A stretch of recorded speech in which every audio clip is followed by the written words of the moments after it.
kasih untuk kesempatan yang diberikan. Perkenalkan, nama saya Mariani Suot dari kelas 4 MB4. Dan pada saat ini saya akan mempresentasikan hasil tugas atau hasil kerja, lobby, dan negosiasi. Untuk soal yang pertama, menjual posisi dalam menutup negosiasi. Yang kedua, memilih cara menutup negosiasi dengan pertimbangan. Yang ketiga, memotivasi calon pembeli ke arah kesepakatan. Yang keempat, menyelesaikan sengketa dalam negosiasi. Dan yang terakhir, menutup negosiasi. Dan pada saat ini saya akan menjawab untuk pertanyaan nomor 1. Yang pertama, tetap pada posisi duduk. Saat kita melakukan sebuah proses penjualan atau negosiasi dengan klien kita, selalu lakukan dengan cara duduk. Ini akan membuat suasana lebih santai dan terkondisi. Bahkan, sekalipun jika proses tersebut berakhir dengan kata deal atau tidak, maka tetaplah pada posisi kita saat duduk. Saat kita merubah posisi dari duduk ke berdiri, ini akan menimbulkan penilaian yang berbeda saat kita mengakhiri sebuah negosiasi. Kedua, selalu membuat sebuah proposal tertulis. Ada kalanya ketika kita menawarkan sesuatu kepada klien atau pelanggan kita lainnya, maka mereka cenderung tidak mempercayai apa yang kita katakan dan mereka akan lebih yakin dengan apa yang mereka lihat. Dalam hal ini adalah sebuah proposal penjualan yang berisikan penawaran produk atau layanan kepada klien tersebut. Selain proposal penjualan, kita juga harus menyiapkan sebuah kontrak dari apa yang kita ajukan kepada klien kita. Apapun yang kita tawarkan sebaiknya ditulis dalam bentuk proposal.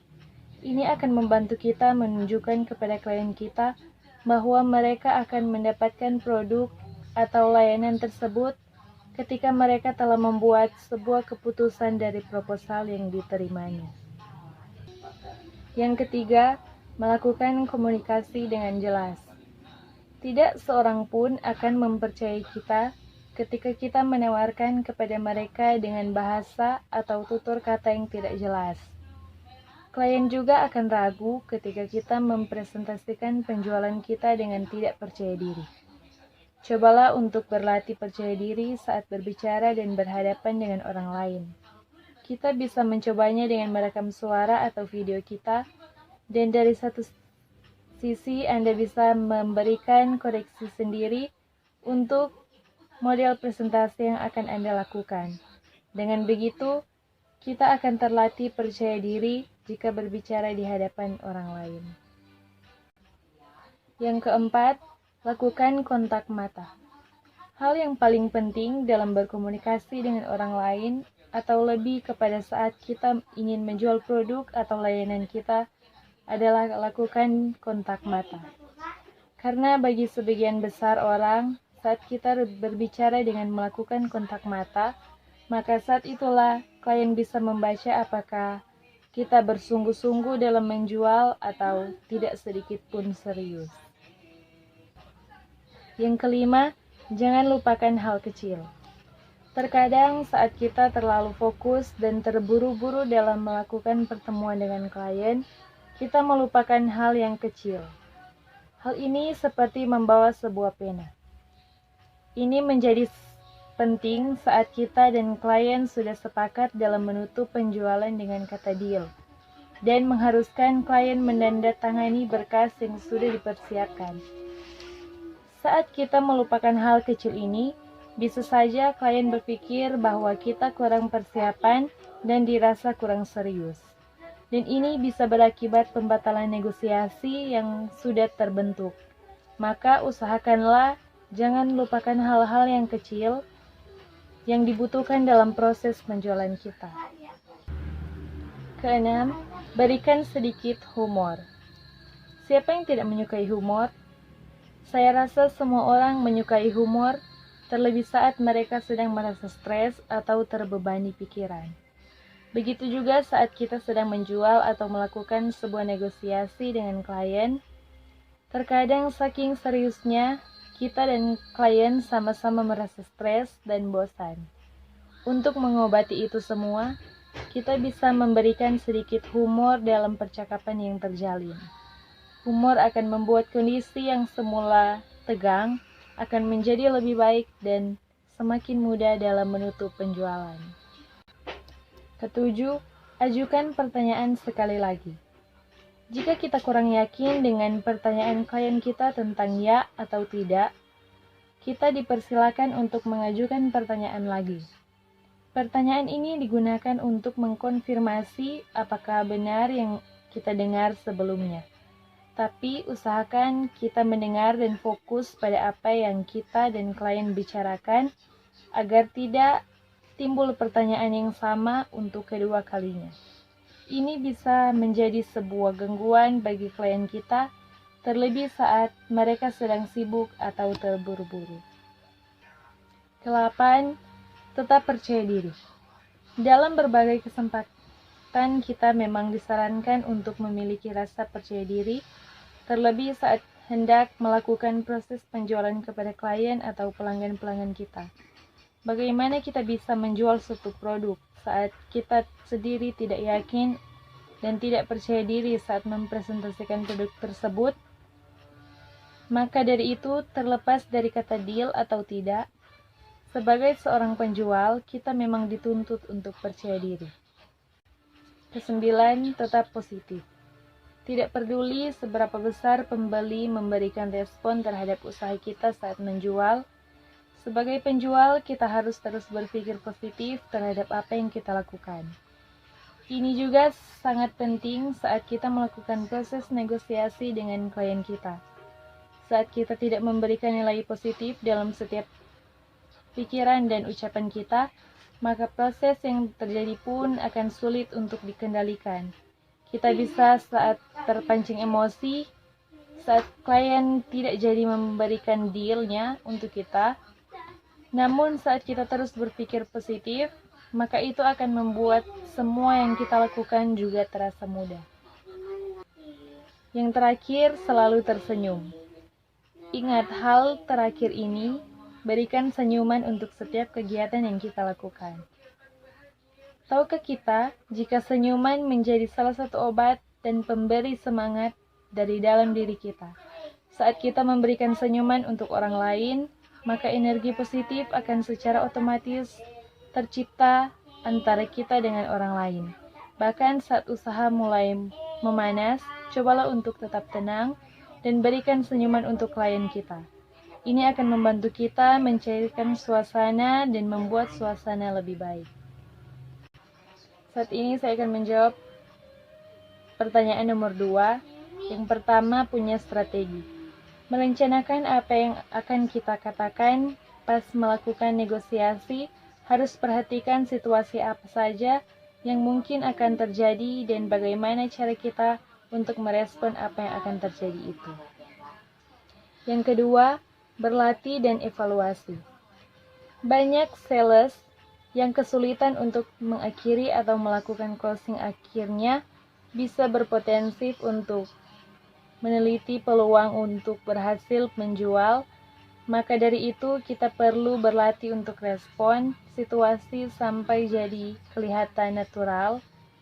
Dari setiap melakukan closing, jadikan itu sebagai evaluasi diri. Yang ketiga, pertajam strategi. Selain kita menguasai strategi mengenai produk apa yang kita tawarkan, kita harus perkaya diri dengan berbagai macam strategi baik dalam promosi, sistem bisnis, dan sebagainya. Keempat, perhatikan emosi prospek kita. Ini maksudnya prospek seperti calon pelanggan. Sebelum kita melakukan closing, kita harus perhatikan bagaimana tingkat emosional yang sementara dirasakan oleh calon pelanggan kita. Jika kondisi emosional negatif, maka jangan lakukan closing terlebih dahulu, dan kita harus cari waktu yang tepat. Kelima, interaksi. Setelah kita memberikan penjelasan, perhatikan calon pelanggan kita atau prospek kita, apakah mereka terpancing dan apakah mereka juga memberikan pertanyaan-pertanyaan dan kemudian kita menjawab semua pertanyaan tersebut dengan baik. Akhirnya kita boleh melakukan closing dengan cara kita bertanya baik, apakah calon pelanggan berminat untuk membeli produk kita atau tidak. Keenam, berikan pilihan. Jadi kita memberikan pilihan jika memungkinkan. Cukup 2 atau 3, misalnya pilihan pertama lebih tetapi dengan fitur yang dikurangi, pilihan kedua dengan cara berpikir lebih fleksibel dengan tambahan fitur. Yang ketujuh, tawarkan garansi. Kalau memungkinkan, berikan garansi karena customer lebih merasa terjamin dengan pembelian yang diberlakukan. Ketika kita berikan garansi, semakin panjang masa garansi, semakin besar efek dalam penjualan atau meningkatkan penjualan. Ke-8, tidak memaksa. Setelah melakukan closing, kita berikan waktu kepada mereka berpikir untuk merespon apa yang dibicarakan, berikan mereka ruang waktu. Fokus suasana diam akan memicu mereka untuk meresponnya. Yang ke-9, jangan menyerah, yaitu jangan kita gampang menyerah. Saat ini saya akan menjawab pertanyaan nomor 3. Yang pertama, berikan penjelasan berbentuk sugesti tentang manfaat produk yang akan kita tawarkan. Yang kedua,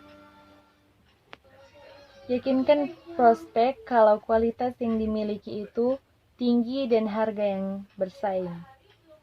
Ketiga, mengetahui dan mengenal tipe-tipe prospek. Jika terjadi kesepakatan, maka kita harus kemas produk tersebut. Yang keempat, prospek yang tahu segalanya. Cara memotivasi itu kita tidak perlu membantah, yang mereka tahu itu tidak semuanya benar. Yang kelima, prospek yang tidak dapat memutuskan. Biasanya masih dalam pikiran yang tidak menentu dan banyak keraguan. Yang keenam, prospek yang teliti.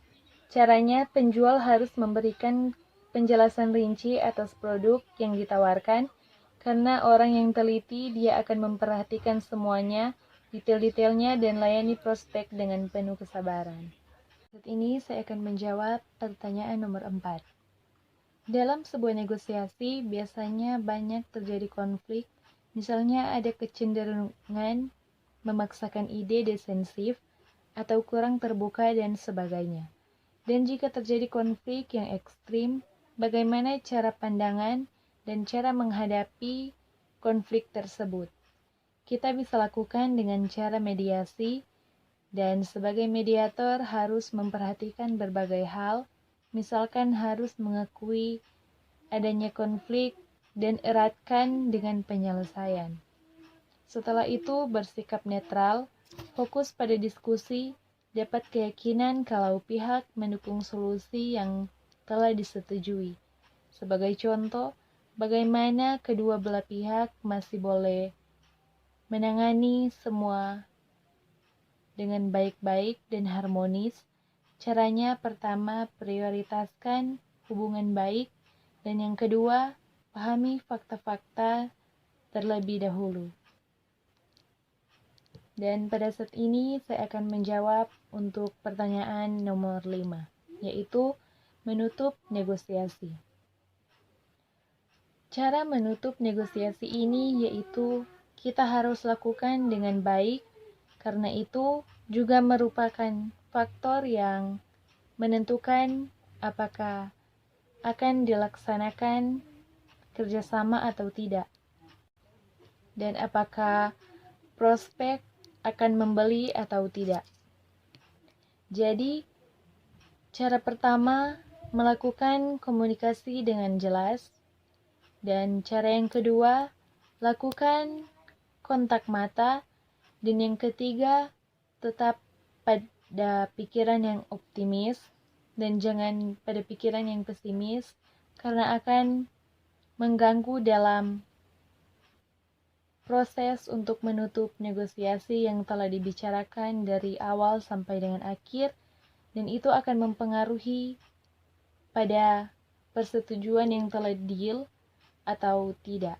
Maka dari itu, kita harus berpikir pada pikiran yang tetap optimis, lakukan kontak mata dengan baik, sopan, dan santun, dan kita berbicara dengan komunikasi yang jelas, percakapan yang jelas, agar prospek kita atau pelanggan, calon pelanggan kita dapat menerima apa yang dibicarakan dan menyetujui apa yang telah kita bicarakan. Terima kasih.